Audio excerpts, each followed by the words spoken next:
Hello বন্ধুরা, আজকে আমি চলে এসেছি একটি নতুন রেসিপি নিয়ে। এই গরমে তেতো খাওয়া খুব ভালো। আজকে যে রেসিপিটি বানাবো স্বাদে তেতো হলেও শরীরের জন্য খুবই উপকারী। আজকে রান্না করব একেবারে দেশি ঘরোয়া রেসিপি গিমা চচ্চড়ি। চলুন তাহলে রেসিপিটা শুরু করা যাক।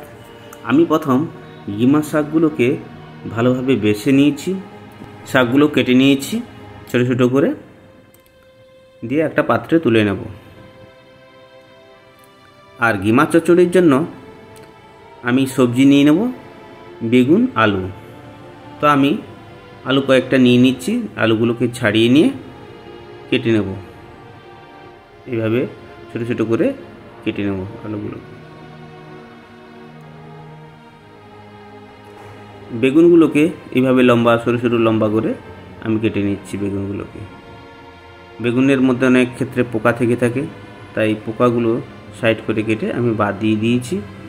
তো এবার আমি আলু বেগুন কেটে নিয়েছি। এবার একটি ছাঁকনিতে আমি তুলে নিয়েছি, দিয়ে এবার ধুয়ে নেব। আমি ধুয়ে নিচ্ছি। এবার শাকটাকেও আমি ধুয়ে নেব, ধুয়ে ভালোভাবে পরিষ্কার করে জল ঝাড়িয়ে নেব। এবার আমি পেঁয়াজ কেটে নিচ্ছি। অনেকে পেঁয়াজ দিতে পারেন, নাও দিতে পারেন। আমি একটি কড়াই বসিয়ে নিয়েছি, কড়াতে তেল দিয়ে দিলাম, শুকনো লঙ্কা দুখানা নিয়েছি দিয়ে কেটে দিয়েছি। এবার 5 ফোড়ন দিয়ে দিলাম, দিয়ে দিলাম পেঁয়াজ কুচি। পেঁয়াজটা ভাজা হয়ে এলে আমি দিয়ে দেবো আমার কাটা সবজিগুলো। কেটে রেখেছিলাম যে সবজিগুলো কেটে ধুয়ে জল ঝরিয়েছিলাম, এগুলো দিয়ে দিলাম। এবার পরিমাণ মতো লবণ দিয়ে দিলাম আর হলুদ দিয়ে দিলাম। এবার ভালোভাবে নাড়াচাড়া করে নেব।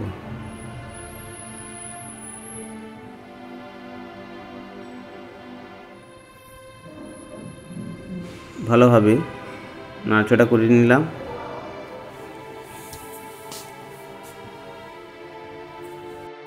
গ্যাসের ফ্লেমটা মিডিয়াম আঁচে রাখবো, দিয়ে নাড়াচাড়া করে ঢাকিয়ে দেবো। এইভাবে বারবার নাড়াচাড়া করে আমি ঢাকাতে থাকবো যতক্ষণ না আমার সবজিগুলো একটু ভাজা ভাজা হয়ে আসে। তো এইভাবে বেশ কিছুক্ষণ রান্না করতে থাকবো। আপনারা যদি চান এতে পেঁয়াজ ছাড়াও রান্না করতে পারেন। আমার সবজিটা ভাজা ভাজা হয়ে এসছে। এবার দিয়ে দেবো গিমা শাক। গিমা শাক খুব নরম শাক। তো গিমা শাক দিয়ে এবার নাড়াচাড়া করতে করতেই গিমা শাক অল্প হয়ে এসছে, দেখুন সবজির সঙ্গে মিশে গেছে, এতটুকু হয়ে গেছে। তো আমি বেশ কিছুক্ষণ এইভাবে নাড়াচাড়া করে রান্না করতে থাকবো। এবার ঢাকিয়ে দিলাম নাড়াচাড়া করে। আর গিমা শাকের সঙ্গে মাছের মাথা খুব ভালো লাগে, বা ছোট চিংড়ি অথবা চুনো পুঁটি মাছ, এগুলো একটু ভেজে যদি দেওয়া যায় গিমা শাকের সঙ্গে খুব ভালো লাগে। মাছের মাথা তো খুবই ভালো লাগে। মাছের মাথা ভেঙে ভালোভাবে দিয়ে দিতে হবে, জমে যাবে তাহলে।